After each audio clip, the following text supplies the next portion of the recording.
Outlet Liquor is your place to buy a case. Stock up and save when you shop the lowest prices available every day at Outlet Liquor. You never have to wait for a sale. The more you buy, the more you save. Only at Outlet Liquor. What's your outlet?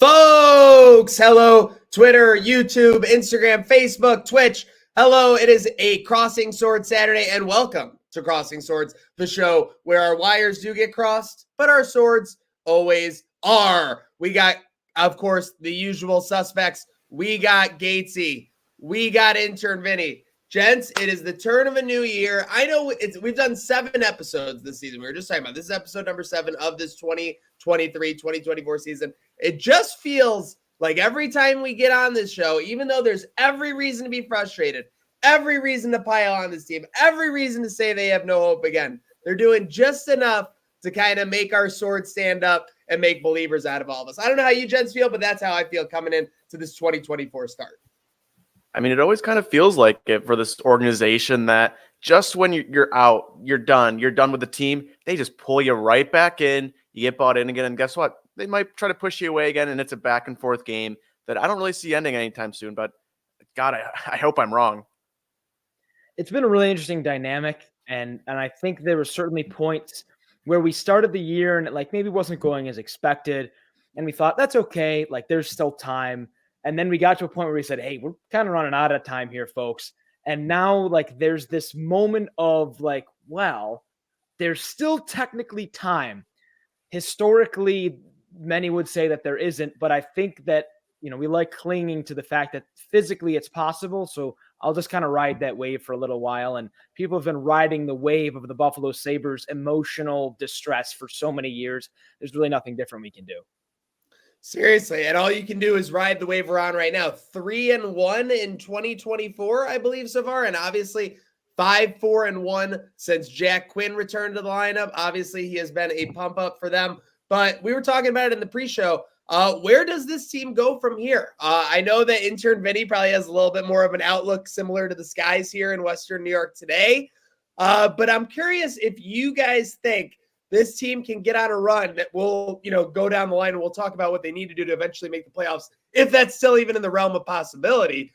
But I'm curious where you guys think they go from here. If you think it'll be on an upswing, if you think they'll middle out, or maybe the worst is yet to come.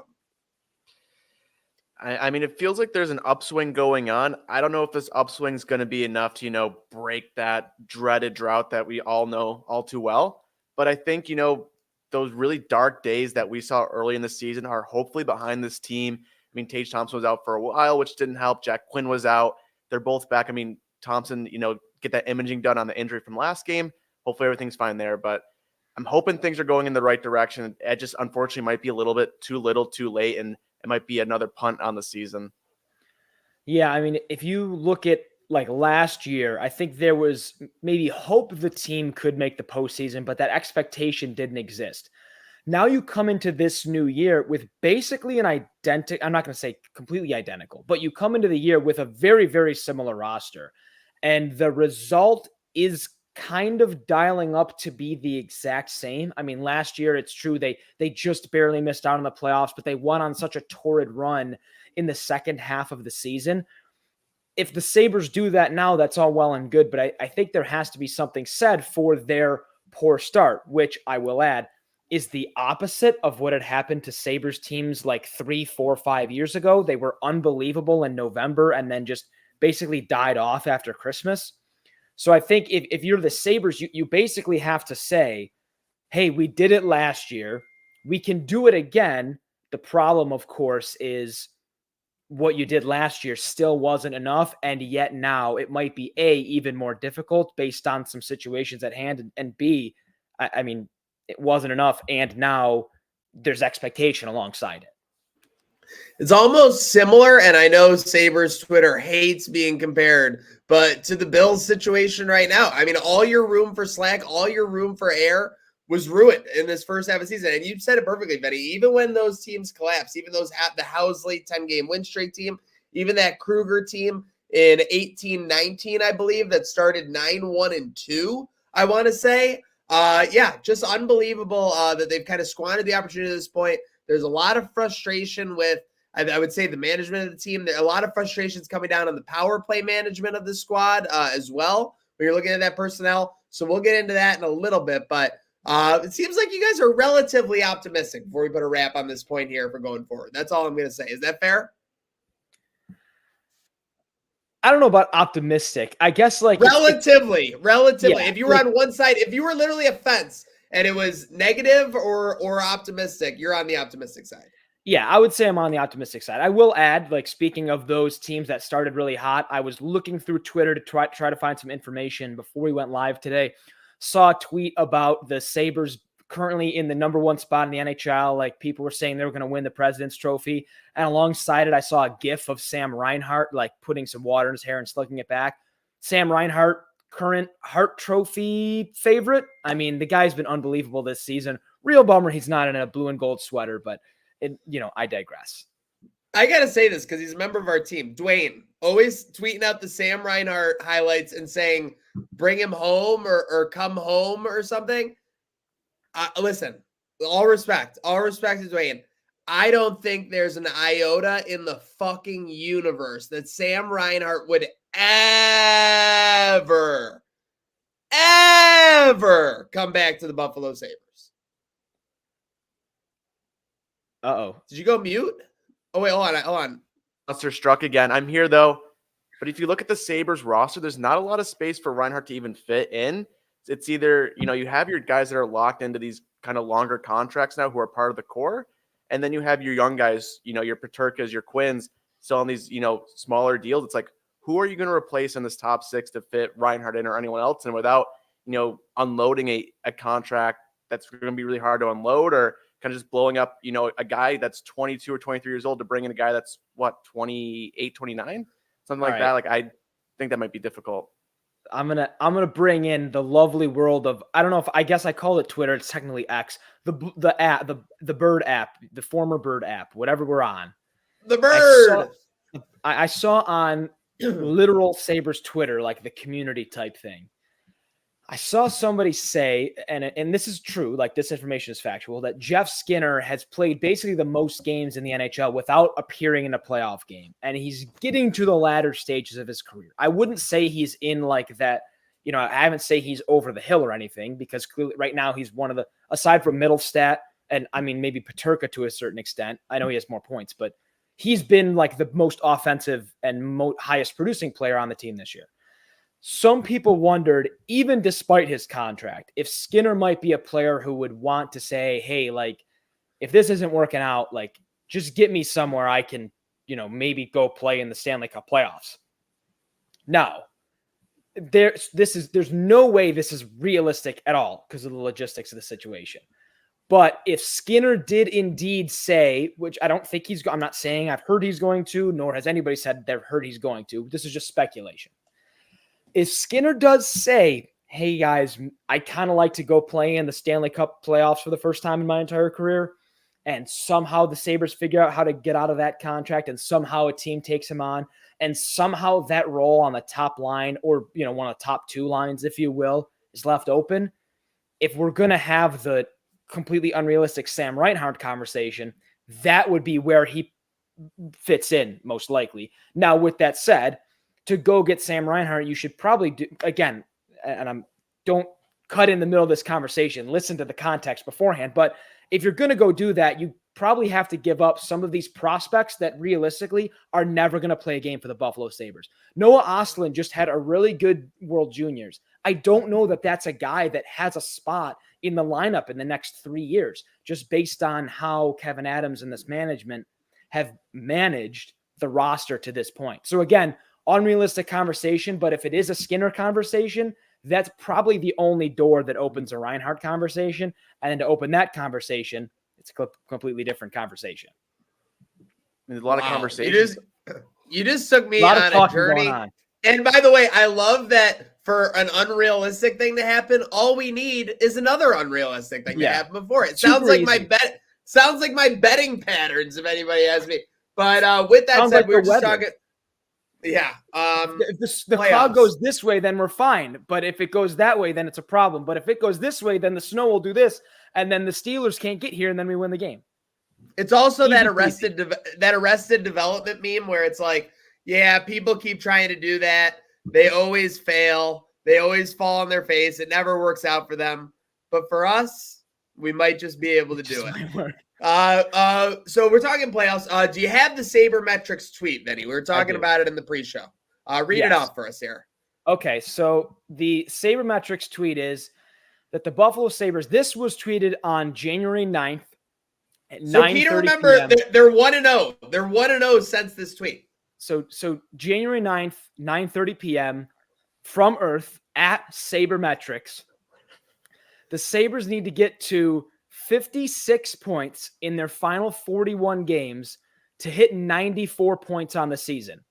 For reference, going back to last year's standings, the Buffalo Sabres were at 91 points. So that's 3 more points than they got last season.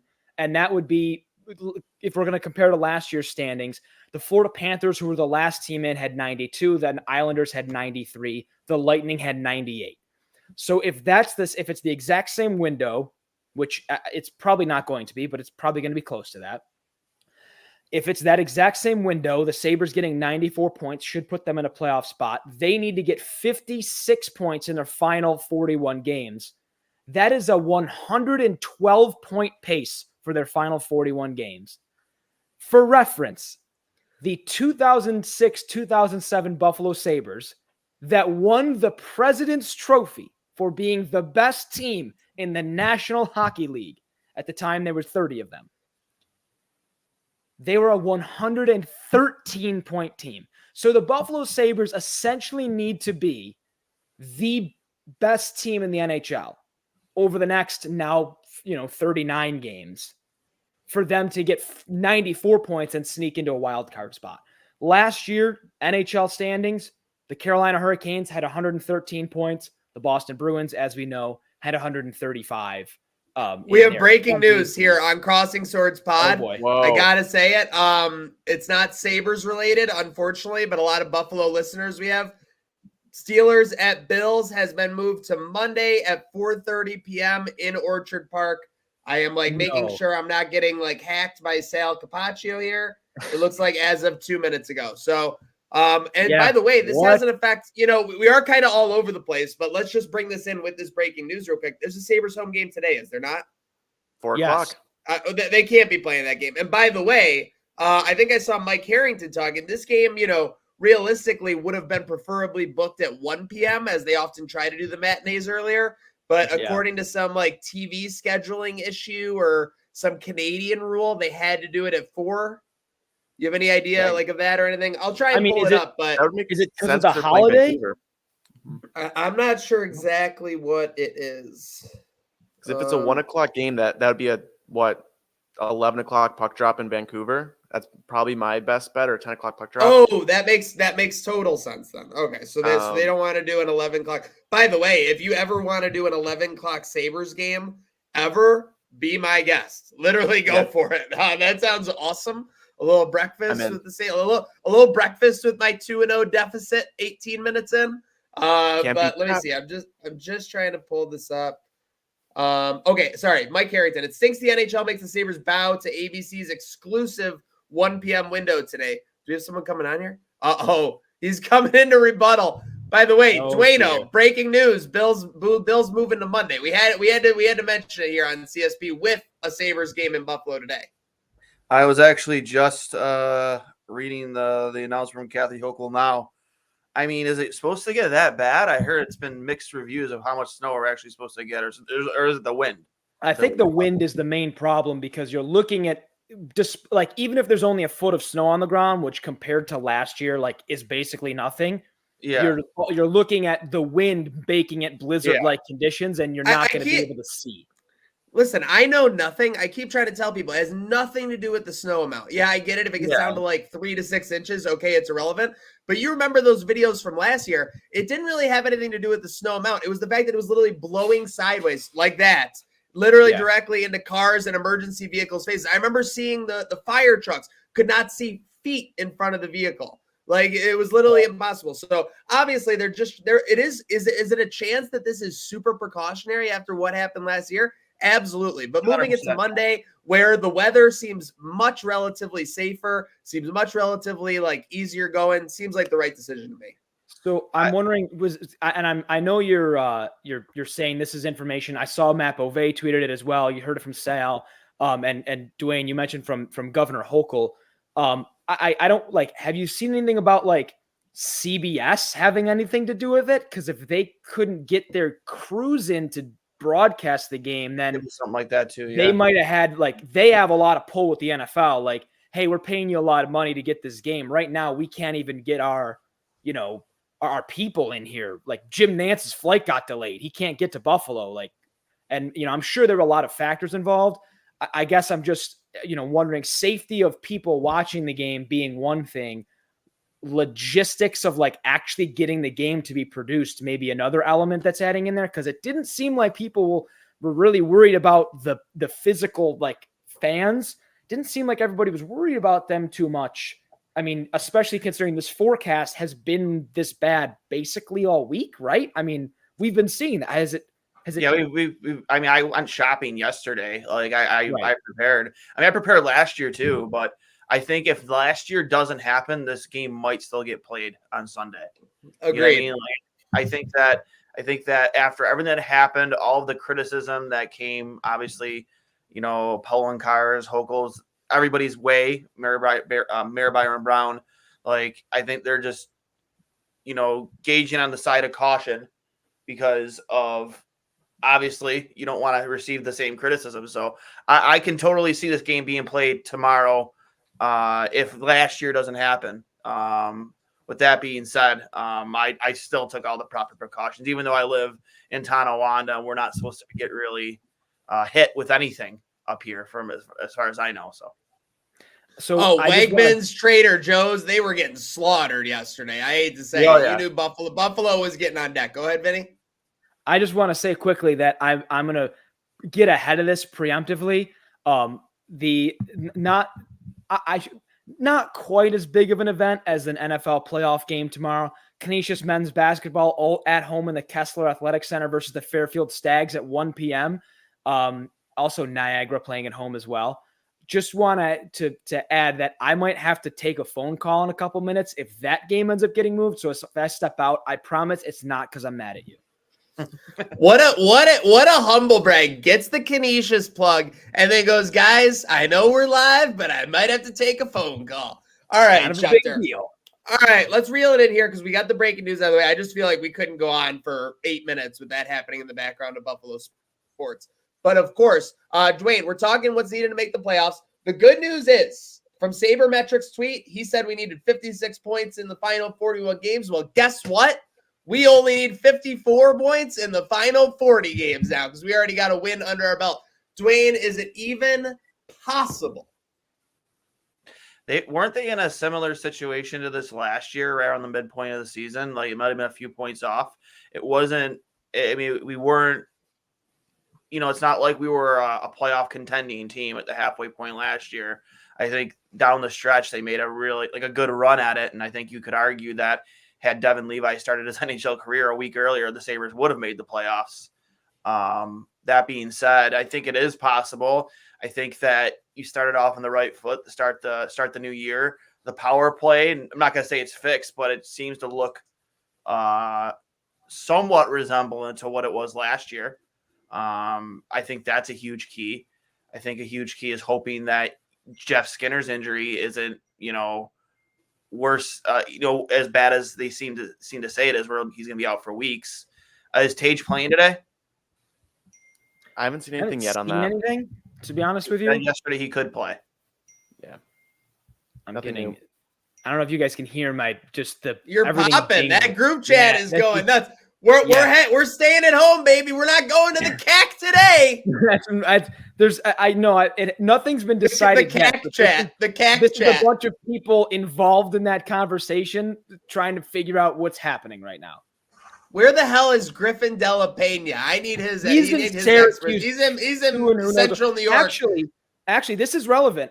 This is not Crossing Swords Pod related, but former UB Bull Daisha Fair has a chance to score her 3,000th point on Sunday.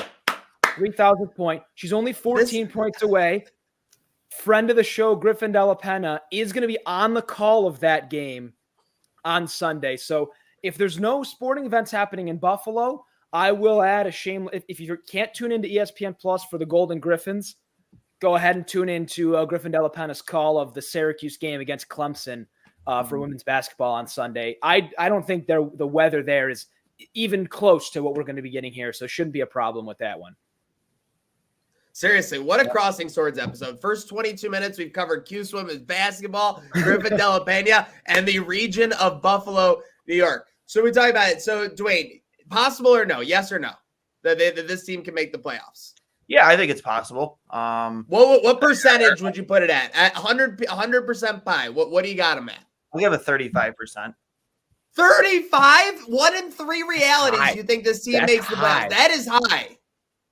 I'm optimistic. I like it. I like. All right, I folks, like. folks, you Listen, see it? Optimistic Dwayne. Optimistic Dwayne. Here's the thing. I don't think the East is as strong as it's been. I think that there are teams that have given up points ahead of us. Plenty. You see, Toronto is struggling in net again. I really don't think that this team. It depends on a few people. Obviously, Tage getting back to, and we saw that in the first period last game. If you can get Dylan Cousins going, that's imperative. I think that having the center ice depth you have with him, Casey and Tage, is key to any team being successful. That's the most important position behind your goaltender. I liked what I've seen from Owen Power since in the new year. I think the other night was his best game, in my opinion, of the season against Ottawa. The way he moved the puck, he looked confident. Granted, it was against Ottawa. He looked very confident with the puck. The way he moved it up ice, the decision making, it all just kind of has to come together, along with your defensemen just taking care of business below the dots in their own end. I think that's been the biggest glaring issue next to the regression in scoring, is just how bad they've been in front of their own net. Okay, I like that. Real quick, let me get a percentage pie from Gatesy and Intervini. Odds this team to make the playoffs. I don't know what's in the water, but I'm feeling more negative than Dwayne on this. I'm giving a hard 11%. And the reason I'm not so optimistic is because every other year up to this point, we've seen really good flashes from this team of 4, 5, 6, 10 games of just really good hockey. And this season, it's been off and on the entire time. One good game, one terrible game, and back and forth. And I mean, hell, maybe that's the way this team finally does, break that barrier, is just riding down the middle the entire way and then getting hot toward the end. But I don't know. I just haven't seen all the pieces come together for more than 1 or 2 games so far. If this team needs to catch fire, they need that to happen. And again, new year, new team maybe, but right now I just haven't seen what I've wanted to see on a consistent basis for this team to go on that crazy stretch toward the end of the season here. I thought I was being low with the 30%. I apologize. Oh no, you're because here's the thing. I gotta say, Dwayne, you do tend to get a little gray skies a little quicker on the Sabres. So the fact that you came with this sunshine and rainbows 35, I am absolutely blitzed out of my mind. Yeah. So if you think about that statistically, you're saying that if this season, if this exact situation were to play out 3 times, the Sabres would make the playoffs in one of those 3 simulated seasons, which in my mind, I think it's more you have to take into account the other teams that also could just do the same thing. And so I'm thinking if the Sabres need to be basically the best team in the NHL, they need to be number 1, which they don't need to be the best team in the NHL. Yeah, they don't need to be. But with that said, they need to be at a pace of one of the best out of 32. So statistically, that puts you at about a 3.1% chance of making the playoffs. I think it's actually higher than that because, like, realistically, like, you know, the Senators are probably not going to do that. And, you know, I think, like, the Blackhawks are not going to do that, especially with Bedard injured. And, like, the Ducks aren't going to do that. Now you have to worry about them. With same thing with the Blackhawks because they're not in your conference. So I'm putting it more of, like, you know, maybe like 6-ish out of 32, which puts you just above 15%. And so that's my number. I'm thinking like 15, 16% chance the Sabres get it together and make a playoff push. Without looking, how many wins separate Buffalo and Toronto right now? Well, it's not. It's not. It's a real question of how many wins separate Buffalo and Toronto right now. Toronto being in third in the Atlantic and us being seventh. 4? 3 wins. Okay, that's fine. But you got to think about at the end of the season, that's 6, which is 12 points, not including overtime.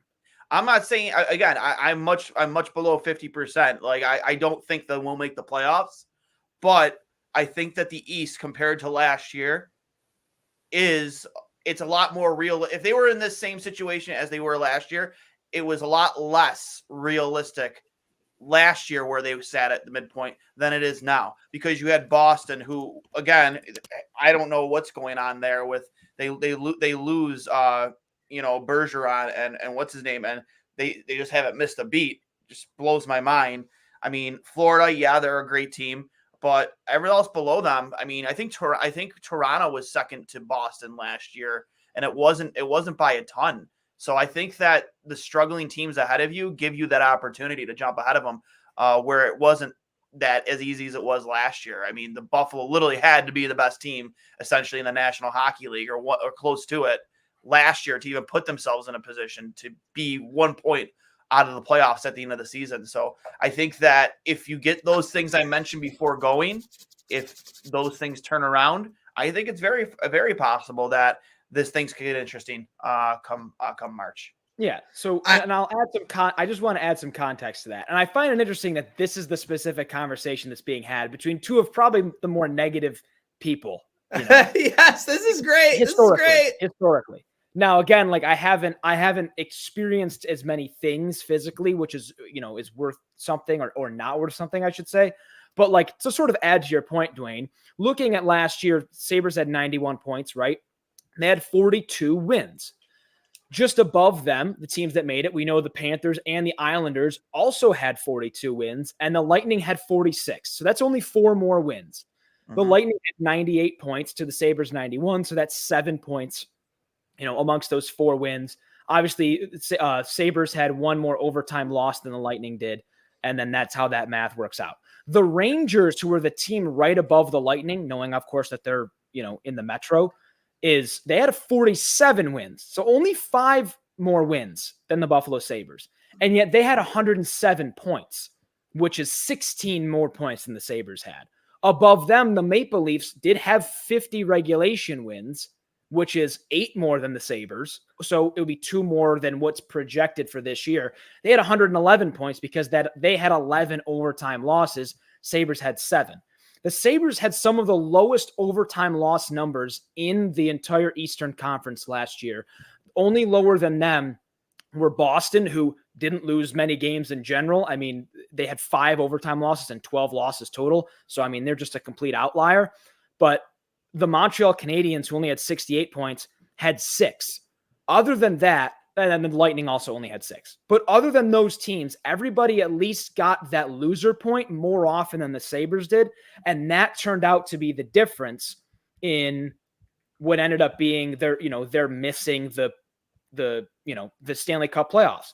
Looking at this year, the Sabres right now have 4 overtime losses, which is still the 3rd worst in the Atlantic division alone. Right now, the Florida Panthers have 2, and they're sitting in 2nd in this division. And the Ottawa Senators have no wins or no overtime losses. All of their losses have come in regulation. So, I mean, those are the 2 teams that have a lower number than you. But the Sabres, just for whatever reason, seem unable to get that loser point, which is part of the reason that I just think, you know, that they're not getting that extra bonus point, very often, which I think hurts them. And then that can create a different discussion about how the NHL should move to a 3-point system. But I digress. I don't need to get into I that. agree with that. Nobody loves an amazing tangent or discussion as much as me, and we just literally went to outer space. Let's reel it in here.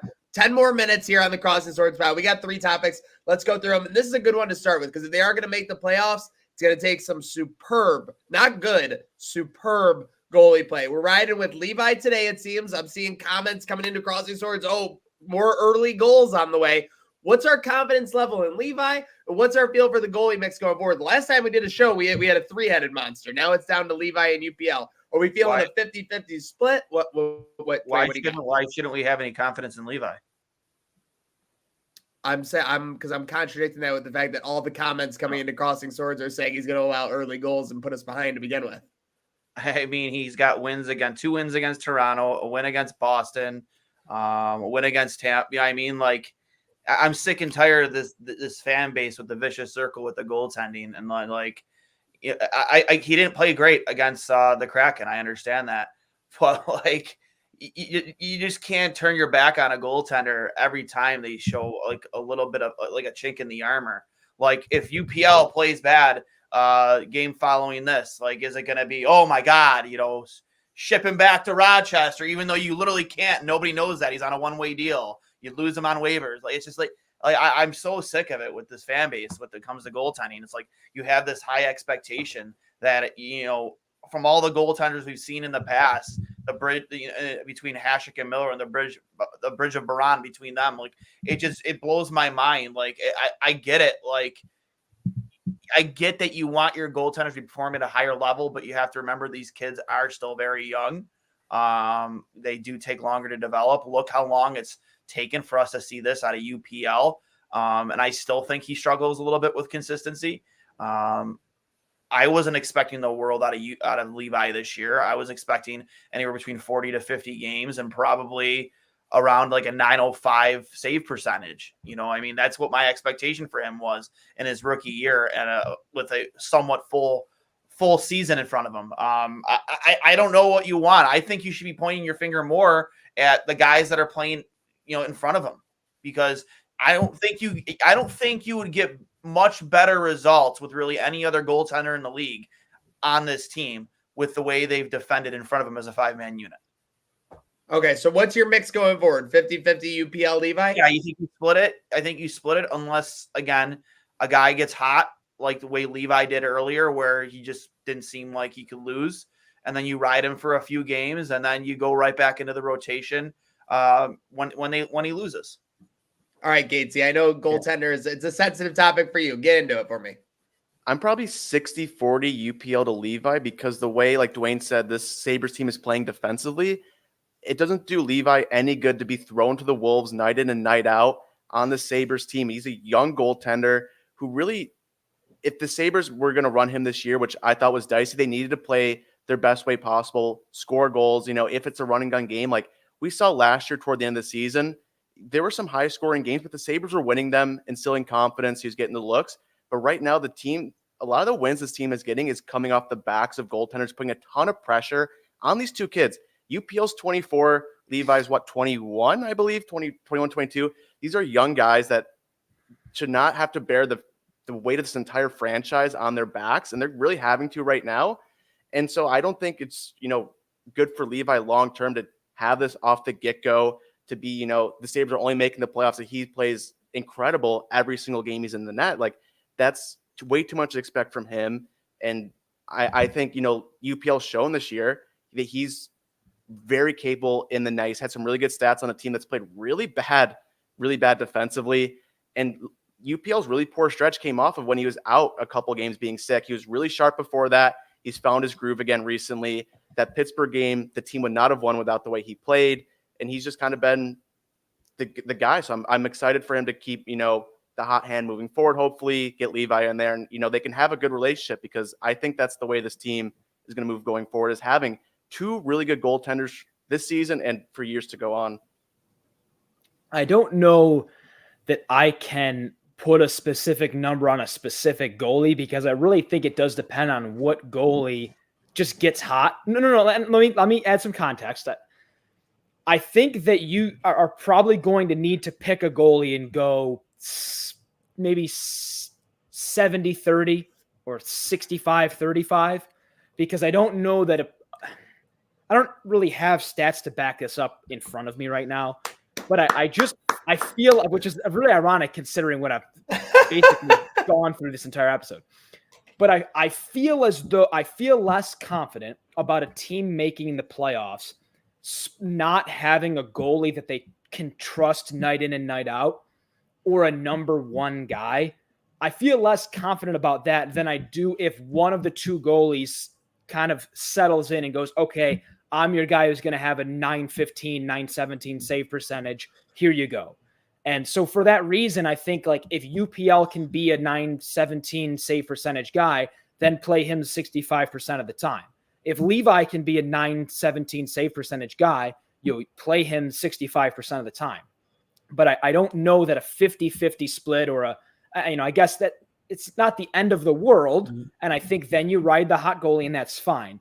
But I don't know if you're going to allow yourself to ride the roller coaster of these goalies and not trust one. I don't know how much confidence I have in that team being able to be consistent and make the playoffs. With that said, still holding the sentiment of these two goalies can both be good, and having two goalies is obviously a good thing. I just don't think that's a realistic, especially with how young they are. I don't think that's a realistic pathway to the playoffs. I'm sorry to interrupt, but from Kathy Hochul says the Buffalo Sabres game is still at 4 p.m. today. It is still a go. She says people can monitor the weather and leave after a couple quarters if it gets bad. Oh, not a couple quarters. All right. Well, all right. Quarters. All right. Well, let's just talk this real quick. Injury bug. Obviously, we got Jack Quinn back, Skinner out. Did I miss anybody that's big that we're missing? I mean, they said, I think Don Granato said that Thompson hadn't been playing at 100% for a good portion of the season. I don't think he's been 100% since like the first week of the year. Honestly. Right. So, I mean, I don't know. Can we spin zone that he got 100% last game, that he's played one game at 100%, he's got 2 goals? You mean he's played 12 minutes at 100%? Yeah. Yes. Can we talk about something that I got sewered for 2 months ago, suggesting that when players play bad that they get benched mid-game? And I was told I was an idiot. I was told I was a moron. I was nailed to the cross, crucified, the whole 9 yards. And then Don Granato does it after his first shift against Seattle, and he comes out like a bat out of hell in the first period, scores, I think, 2 times on his first 3 shots, and even mentioned after the game that was not why he responded, but essentially that was the response that they were hoping for from benching him and demoting him to the 4th line the game before. Listen, I respect them, but the chart people, I can't take their criticism. I can't take their points at this point. They're a day late and a buck short every time. They got hindsight 20/20 vision. They think they're always right. They think everything's perfect. They think every goalie should virtually keep the game under 2 goals. Like, it's just very odd to me. But listen, I respect what they do. I respect their approach, but I cannot limit myself to the total eclipse of the chart people in my book. But Gatesy, with Quinn back, that's a key point of making this run that we're talking about, that 30-goal pace. You think this group's starting to gel? Thompson fully healthy, Quinn back. Can we get Skinner back in a couple weeks and make that push? Yeah, this team has really looked like a night and day difference with Quinn coming back. I mean, that second line was really only JJ Peterka for the entire season. And with Quinn coming back, I mean, Peterka's numbers have dropped a tiny bit, but I think having Quinn there has elevated Dylan Cozens' game because he's looked like not the same player at all from the previous season. He got paid. So I'm hoping, that kids line, they can gel a bit more, continue the pace. And when that line is on is when the Sabres team is their best, is when these top lines are playing the way they should be. But yeah, I think Quinn back is huge. Skinner in the lineup. I mean, again, he's a guy that when he's on, this team is at its very best.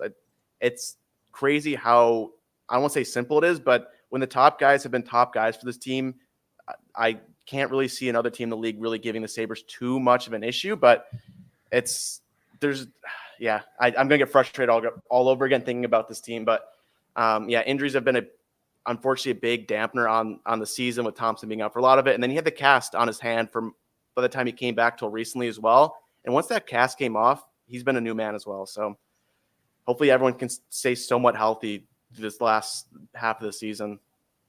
All right, we've talked about. Oh, go ahead. No, go ahead. I promise. No, we've talked about, the past that this team could have down the stretch, what it's going to take, what they've undergone here on episode 7, New Year, New Team, ? Crossing Swords Pod, sponsored by Outlet Liquor. Let's talk about perhaps the most overarching thing that we've been talking about for a month or two now, given the slow start. Don and Kevyn Slack, it came into the season, there was a lot of optimism. There was a lot of anticipation that after last year, that would be the trampoline to finally break the playoff drought. Odds are it doesn't seem like it's going to happen this year. So the way that this year can end can go a number of different ways. With that said, how do you see Don and Kevyn Slack? We're into the second half of the season now. Is there a potential result where both get fired? Is there a potential result where one gets fired and not the other? How do you see kind of this Sabres multiverse going forward? And anyone can jump in here with the first take. So it's a bit interesting, and I think there are a couple reasons why I think, in my opinion, the slack should certainly be pretty short. And I think a good portion of that, ironically, is due to things that would seem like are out of their control, but are indeed not. My first example of that is injuries. And the reason for that is going back to the beginning of the year. If you remember when we still had the Comrie UPL Levi trio rotation deal, there was a certain element of all right, well, 3 goalies is what it is, I guess.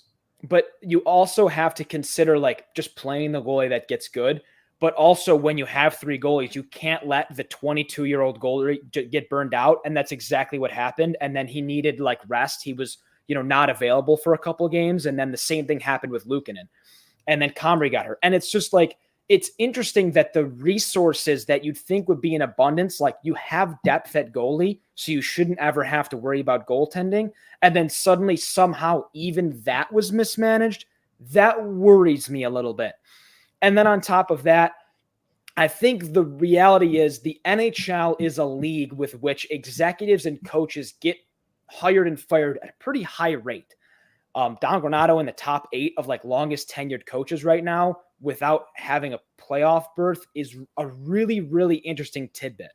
So with that said, I think there's something to say about consistency and comfort. I think about having, pieces that can continue to roll over and grow together.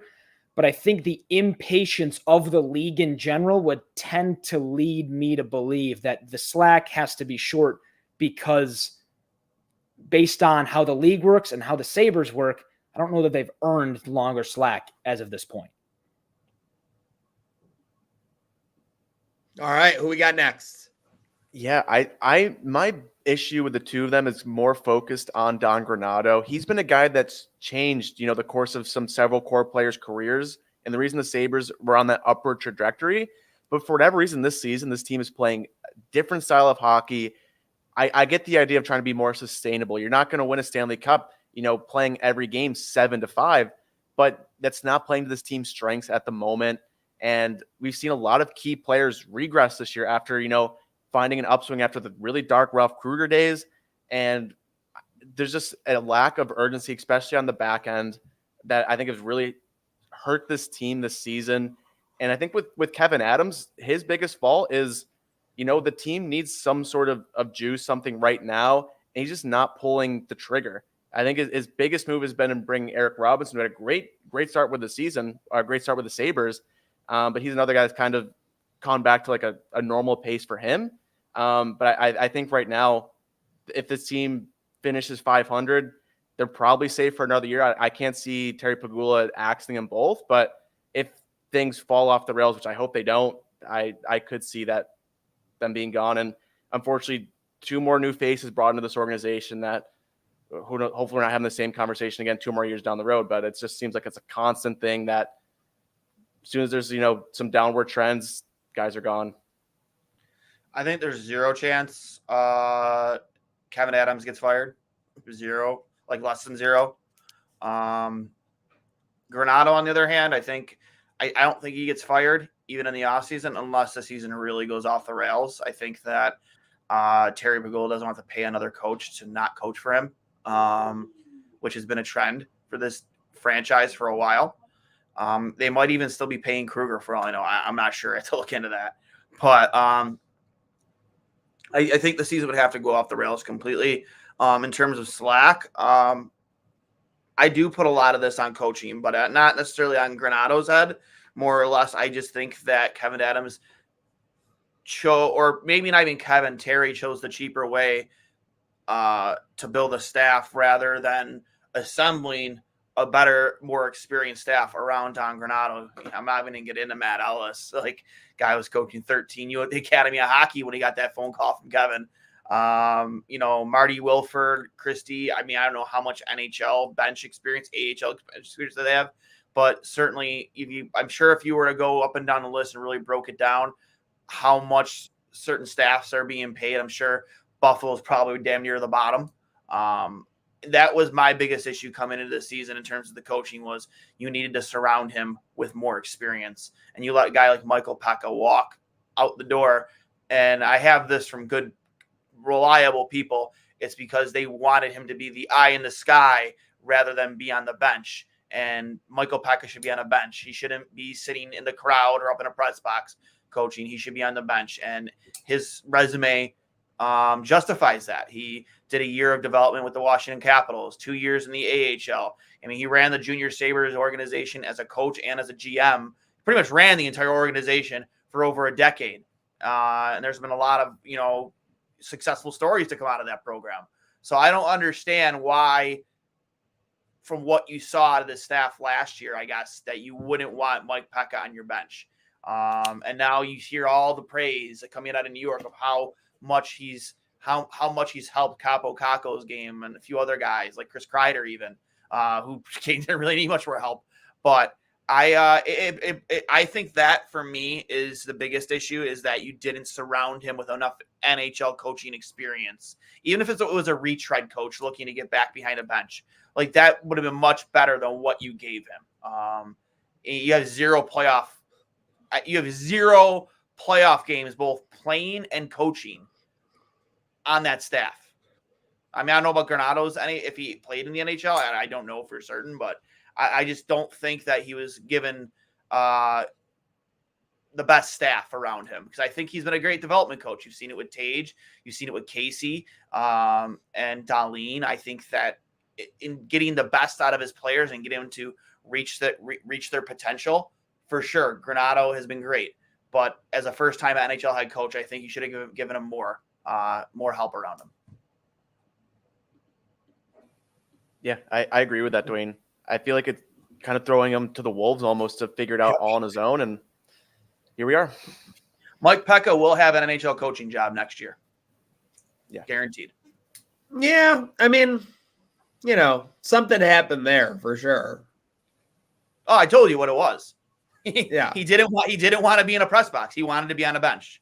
And we all know why Matt Ellis is where he is with his relationship with Kevyn Adams. That's why he is where he is. There, you look at his resume. But Kevyn Adams wasn't the one making that specific call. Why wouldn't he be? Why wouldn't he be one? That's his boy. Why wouldn't it be? Don Granato and him didn't have a relationship. Why wouldn't that be Kevyn Adams' call? That was Kevyn Adams. I guess I'm just assuming that there's I sort of what Maniac's saying is I'm assuming there's more cooks in the kitchen than just especially how unassuming Kevyn Adams is. You think he's just moving big pieces of the org? Guy doesn't even make a trade for months. Moving big pieces. But you think he's House of Cards? You think he's House of Cardsing it behind the scenes? I think that was the deal. Michael Pekka wanted to be on the bench, and the Sabres wouldn't give him a spot on the bench. That's what it was. Okay. He wanted to be on the bench. And meanwhile, you're also paying Dan Girardi, who has an insane amount of NHL experience, an insane amount of it to sit at home during games with how many defensemen who could. I get it. You learn at practice, you learn certain parts about the game, but the knowledge he has to offer in game for these young defensemen, like the calmness he can bring to them, especially when things are getting out of sorts, like mid-game, he should be on the bench too. He should be on the bench too. Him sitting at home does nothing. And the fact, I get it, he doesn't want to be a full-time NHL assistant coach. If that's the case, then go find somebody that will be, because he should be on the bench too. All right. Well, hey, you got it here. We're going to move to the bench on Crossing Swords. Episode 7, new year, new team.